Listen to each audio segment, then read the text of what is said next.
Mrs. Grisak here, and I'm going to show you how we get started making the design, the layout for our IsoAxis pattern.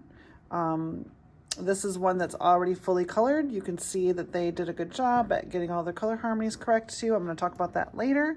But today all we're going to do is we're going to trace the grid pattern that we need onto our base paper. So what I've done for my students is I made some templates out of some big pieces of poster board, and then I drew the grid super accurately. Okay, the grid that you measure out has to be so precise in order for it to actually work. Otherwise, when you fold it later, it won't work or it won't fold. So that's very important. And I found that when I just gave students a piece of white paper like this, and I showed them how to do the measurements, most of the time their measurements were not as accurate as they should be. So I decided to make these traceables, and it seems to work out pretty well for kids, and it's pretty easy for them to do. I keep a little extra piece of masking tape so that they can tape down their corners. The other thing that this helps with is the paper that we order from all our art supply companies is not always perfectly the right size.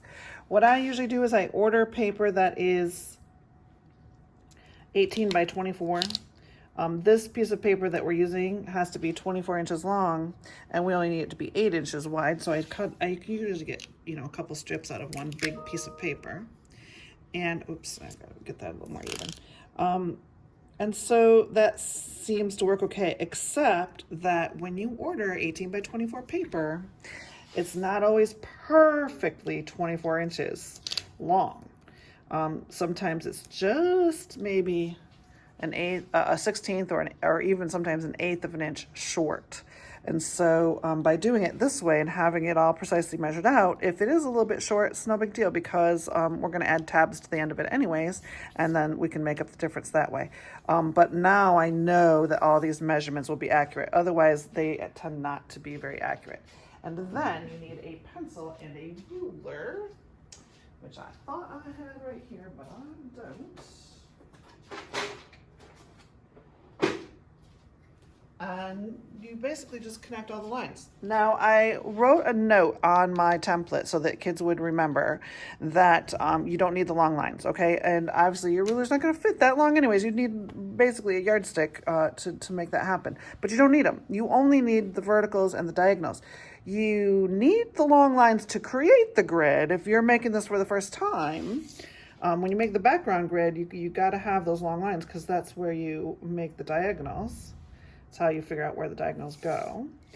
But you don't need them to do this design, and you don't need them for folding. You only need the vertical lines and the diagonal lines for folding. So you just take your ruler and you go ahead and connect all these lines with your ruler very lightly and carefully with a pencil. You want them to be dark enough to see. Later on you will be using them to fold your design, and of course you're going to be using it to create your design. But as you can see, I'm making all my verticals first, and then I'll do the diagonals. And students sometimes forget that the diagonals go both directions, so you got to remember to go across it twice, once to the right and once to the left. The other nice thing about making this grid for kids to trace on is that they can use their ruler to line up the marks on both sides. So when you look at this diagonal line, for example, let's find our first one. First one is right here. When you look, you can see that the diagonal is here and there, and you can line up your ruler to make sure it's touching both of those diagonals first, and then when you draw it across, it'll be accurate. And then you go to the next one, which is right. Wait, why is this not working? Oh, it goes to there, that's why. Look, even teachers get confused. There it goes. And then there's the next one there. And I'm just using a 12-inch ruler, and it's plenty long enough to reach across to the correct diagonal.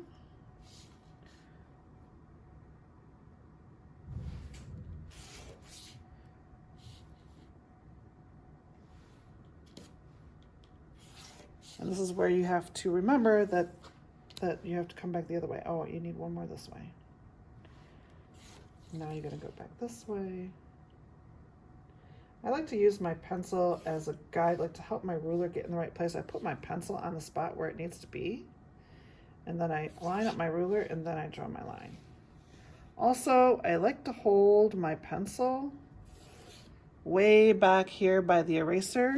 That helps me create a very light line. My students sometimes like to have death grips on their pencils, and then their lines are so dark and they're so hard to get rid of later if you don't want them as part of your design. Now we are going to fold on these lines later, so they're probably not going to be part of your design anyways, or they're going to be the edges of your design.